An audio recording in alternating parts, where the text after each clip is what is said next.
Hello नमस्कार दोस्तों। आज हम बात करेंगे एक ऐसे व्यक्ति के बारे में जिसे दुनिया में एक अत्यंत विवादास्पद और क्रूर नेता के रूप में जाना जाता है।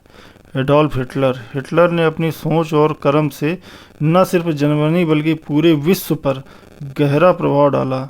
चलिए उसके जीवन, राजनीति और उसके विचारधारा को और गहराई से समझने का प्रयास करते हैं। सबसे पहले हिटलर का जन्म 20 चार 1889 को ऑस्ट्रिया के ब्राउनेमिन में हुआ था। उसके पिताजी का नाम अलोइस हिटलर और माता का नाम क्लारा हिटलर था। हिटलर के परिवार की स्थिति सामान्य थी और बचपन अच्छा बीता। उसके पिता कठोर अनुशासन प्रिय थे। हिटलर की प्रारंभिक शिक्षा हिटलर की प्रारंभिक शिक्षा लिंज में हुई थी। उन्होंने कला में रुचि दिखाई, लेकिन उनके पिता चाहते थे हिटलर सिविल सेवा में जाए और आगे बढ़े, लेकिन हिटलर का पढ़ाई सामान्य थी और हिटलर ने 1905 में स्कूल छोड़ दिया और वियना के कला अकादमी में प्रवेश पाने में असफल रहे और निराश हो गए। प्रथम विश्व युद्ध के दौरान हिटलर ने जर्मन सेना में भर्ती होकर सेवाएं दी। वे एक संदेशवाहक के रूप में कार्यरत थे और कई बार वीरता के लिए सम्मानित भी किया गया। युद्ध में जर्मनी की हार ने हिटलर को गहरा आघात पहुंचाया और उन्होंने इसे अपने जीवन का एक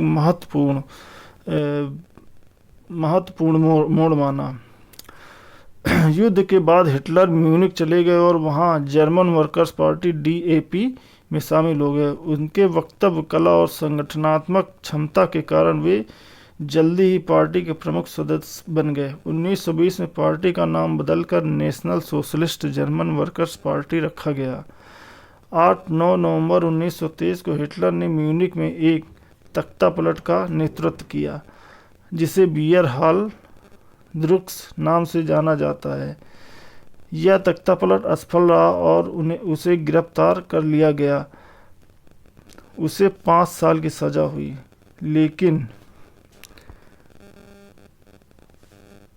वह केवल 9 महीने बाद रिहा हो गया। हिटलर ने जेल में रहते हुए हिटलर ने अपनी आत्मकथा मीम कॉप लिखी, जिसमें राजनीतिक विचार और योजनाएं स्पष्ट रूप से लिखी हैं।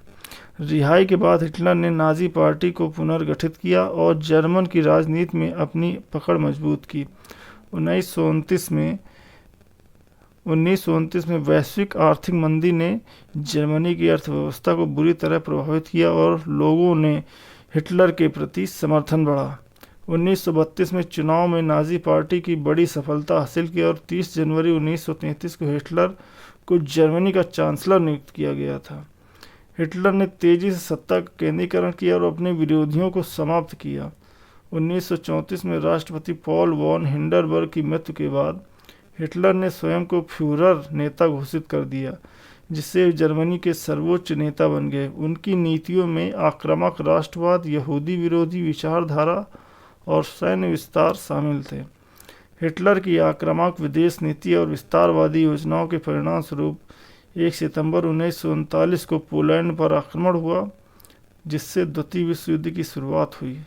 हिटलर ने यूरोप के अधिकांश हिस्सों पर कब्जा कर लिया, लेकिन 1941 में सोवियत संघ पर आक्रमण करने के बाद युद्ध का मोड़ बदल गया। जर्मनी ने 1943 के बाद कई महत्वपूर्ण लड़ाइयों में पराजय का सामना किया।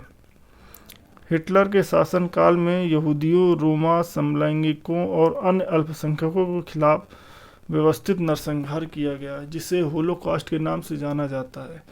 लगभग 60 लाख यहूदियों और लाखों अन्य लोगों की मौत हो गई। 1945 की शुरुआत में जर्मनी की स्थिति इतनी निराशाजनक हो गई थी, सोवियत संघ की सेना बर्लिन के पास पहुंच गई। 30 अप्रैल 1945 को हिटलर ने अपनी पत्नी इवा ब्राउन के साथ बर्लिन के बंकर में आत्महत्या कर ली। 8 मई 1945 को जर्मनी ने आत्मसमर्पण कर दिया, जिससे द्वितीय विश्व युद्ध समाप्त हो गया। एडोल्फ हिटलर का जीवन एक तानाशाह के रूप में उसकी क्रूरता और सत्ता के प्रति उसकी महत्वाकांक्षा का उदाहरण है। उसके नेतृत्व ने विश्व को विनाश की ओर धकेल दिया और लाखों निर्दोष लोगों की मौत का कारण बना। हिटलर की विचारधारा और कार्यों के